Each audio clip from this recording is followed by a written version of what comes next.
Yo, buddy.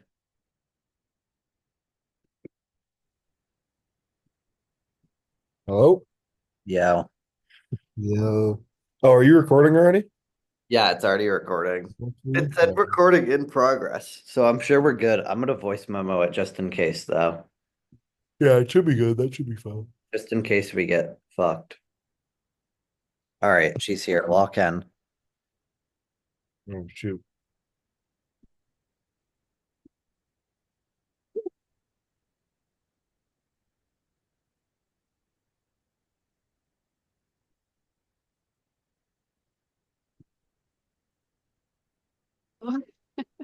Hi, Juliana. How are you? Good, good. We have a comfy day in office, so it's at least making it a little bit better being in the holidays. But yeah. Yeah, that's awesome. Yeah. This is my friend Jared, and Hi. just How's it had going? a pro Hi, good. we had a project on like organizational behavior and just some of that stuff. So I was just gonna ask you some questions about Sunbelt, stuff like that. Okay, I'm ready. Awesome. Good. I guess I'll start. How would you describe the organizational culture at Sunbelt? Like, what are some of the key values? Definitely collaboration. As you've learned in your internship, you can't get a deal and grow here without collaborating with other people. So for sure, having a good team dynamic, we are split up into teams and into territories where we tackle different states and different disciplines. And it's important to have a good team dynamic and have that good culture amongst the team, because without that, there's no way of finding success there. So I think that that is for sure probably the number one thing for us is just being able to collaborate and being able to work together. There's no way for us to, reach our goals organizationally without that.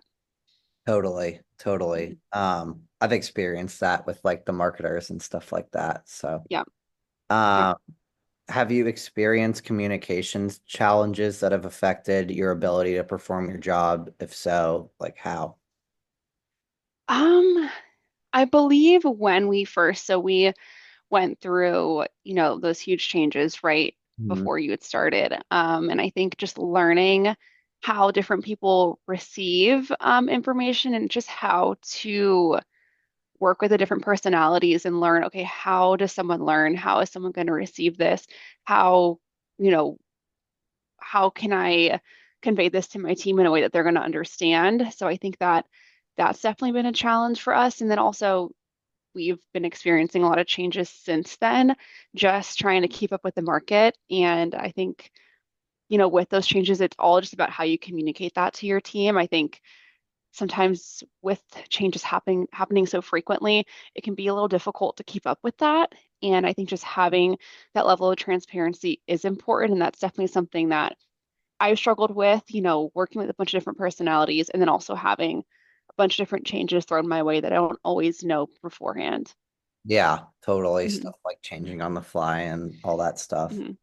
Yeah. Um, my next question would be like, what leadership style describes how like managers or team leads operate at Sunbelt Staffing? Like, would it be through like task oriented, relationship oriented, more passive? What would you say?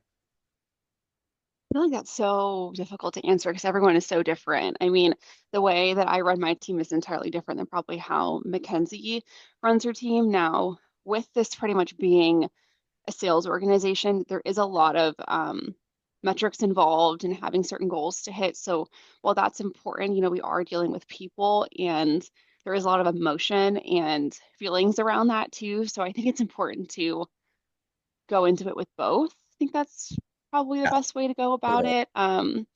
And I think too, with you running different teams, everyone likes to be led in a different way. There are plenty of people like Kevin on my team. He's very analytical and likes the numbers behind everything, while there's someone else on my team who might be more emotional and likes to know kind of how they can best go into a conversation with someone's best interest at heart. So I think it just is all about who you're leading and how they like to receive feedback. Yeah, totally. that makes a lot of sense. What aspects of like your job bring you the most satisfaction? Like, what do you enjoy the most on a day-to-day basis? Mm. Well, I definitely stepped into leadership because I loved all the support that I got from my leaders when I was a new AE here. And I think just seeing, especially the people on my team who are, this might be their first real job outside of college, seeing them grow in ways that aren't even just professionally, but also personally, and seeing them navigate.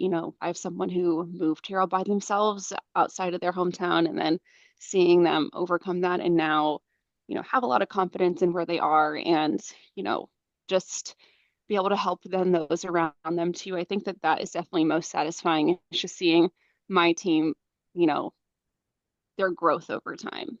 Yeah. Yeah, totally. Mhm. Um, I guess like what are the biggest stressors that you face in your daily role? I mean, I would know some of them, but Mhm. Um, you're working with people. Mhm. That is always stressful. People have opinions.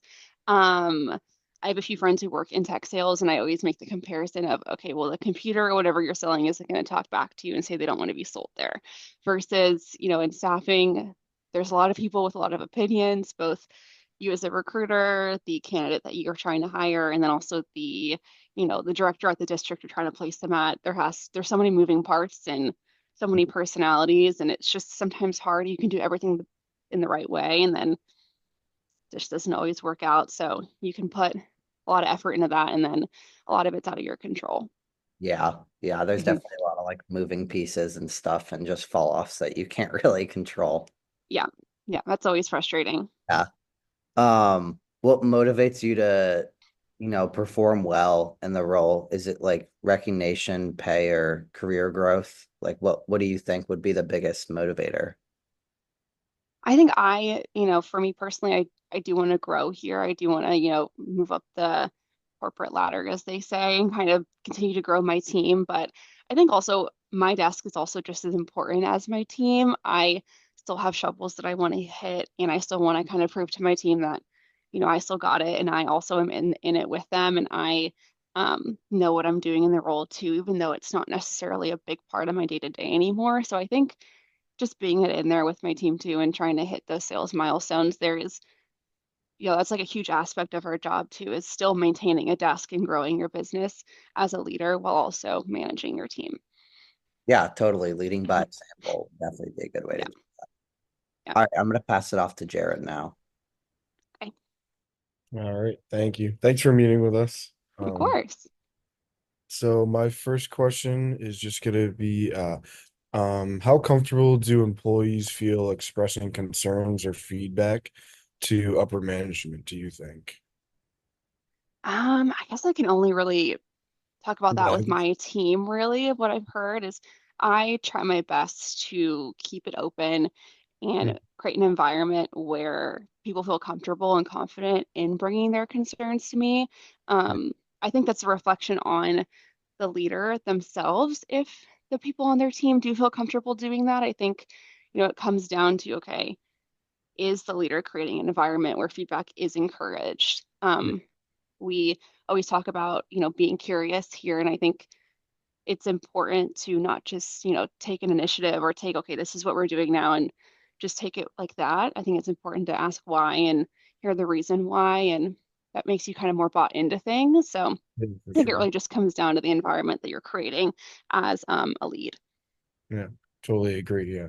Keep asking questions. So Yeah. um let's see, what factors do you think contribute to employees staying or leaving Sunbelt?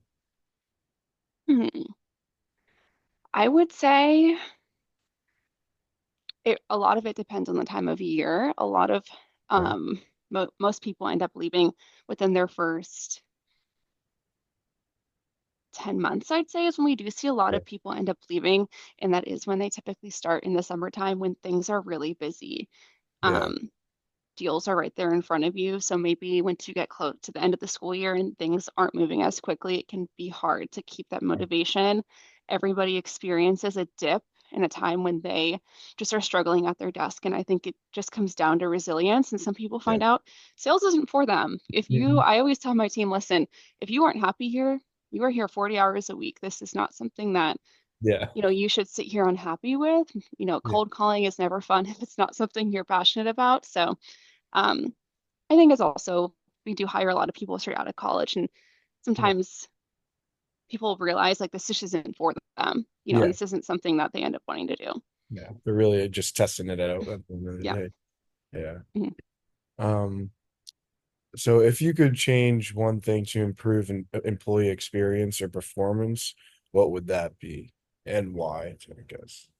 Hmm. Yeah, it's kind of So tough. that's a hard one.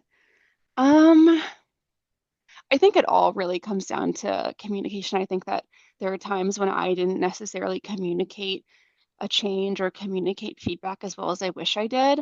Yeah. I just came back from a corporate training actually in our corporate office, and it gave me a lot of time to reflect on, okay, what have I been doing wrong and what, do I want to do moving forward? And I think a lot of it has come down to just, okay, if a big change is being rolled out to my team, I want to be the first one to pull them into a room and explain why. And I want Mhm. them to feel comfortable asking me questions why, we implemented this change and feel comfortable challenging that. So I think that's probably the biggest thing that I want to do moving forward is just be better at being open and transparent about It's what's fair. going on. Mhm. Totally see that. Let's see. Oh, I guess you probably have seen this before. How well do new employees integrate into teams, and like what support or challenges exist during onboarding? Of course. So we start with higher classes. So you typically start with a bigger group of people who are in it with you. And, that I think you do like a week of training with them at, more classroom style. And then you have a mentor during that week. So in the afternoons, you're sitting down one-on-one. Typically, it's going to be someone with your team, and they're going over, how things work at a more desk level versus classroom. I know some people do better during that one-on-one time. Some people do better in the classroom. So we have both. And then typically, the team, since your mentor typically is someone on your team, that already buys you into the team and you already have a way of introducing you in there. Yeah. Um, we also have what we call sentry coaches. They are there to mentor new hires during their 100 days. So that is another resource that we have. They're just an additional support system along with their team leads. So you have even outside of your team, we have territories, and our territory is super, super close. So even if someone on my team isn't, available, there's plenty of people around. Yeah. That's a nice, sounds like a nice system everybody's connected. Um, what values or behaviors do you believe are most rewarded or recognized within the company? I think grit and resilience, because this is a job where you will experience no's and there's no secret sauce or secret Yeah, it's method just for yeah, how things are always going to work out for you. So I think just being able to overcome adversity and being able to move on and pivot, and have resilience through those times when things do get difficult, because it's going to happen. This yeah, is a slower time for us. You have to be more self-motivating and really get going and continue to work hard. So that's definitely what I would say is most important. yeah. The last question here is just do current reward systems align with employee effort and performance, do you think? Why or why not? We have a shovel system, so once you hit certain um, milestones in GM progress, you have like a ceremony and celebration, and then you get different perks with that. So work from home, you get to leave early. Like today, our shovel holders leave at 11 this morning, so that's a cool perk No, for nice. them. Yeah, and we've now integrated some little other checkpoints between shovels, since it can be hard. And I think, especially during this time when we have gone through so many changes, we need to have some other way to, okay, hey, you're doing a great job. You're not quite, where that big like goal is, Still but doing it. you're on your way there. So I think we've been good about implementing that. I'm sure that there's other areas that we could do better with other ways to reward our AEs, but yeah, I think there's always ways to improve that, but I Yeah. think that we've done a good job. at least changing it now. Sure. Thank you. Mm, Appreciate it. yeah. Matt, you have Okay. any more? No, I have nothing else really to say. Other that I hope to see you soon. I know. I Yeah, know. I was talking to Cameron a little bit, and she said December/January I'll be able to interview. So Oh, maybe I'll see you around here. The team has wanted me to say hi. They all were happy to hear that I'd be talking to you today. yeah, no, I missed Yeah. Hey. Yeah. Things look a little different now, though. them. Kyle we're not really in the same territory anymore. Student support covers all states now, so maybe that's ended up being something you'd want to do. That's a cool new It does it thing. with all states now. All states now. They're just one big group. So, That's cool. but now I also lead a behavior and education and therapy group. So if you end up wanting to be in one of those, I got Yeah, all three now. So awesome. That's yeah. cool. Yeah, yeah. Well, I'm excited for you to graduate. Sounds like you've had a great time. Yeah, no, Sophia told me that she saw you somewhere yeah, I did see her out. That was out funny. and about. Yeah. Yeah. Well, that's awesome. I'm glad I could help you guys today. Yeah, thank you. We Awesome. really appreciate it. Yeah, Of thank you for your course. time. Yeah. Of course, if you ever need anything in the future, feel free to reach out. Yeah, thank you. I appreciate it. Of course. Have a happy Thanksgiving, guys. You Have a happy too. Thanksgiving. Thanks. Bye. Bye.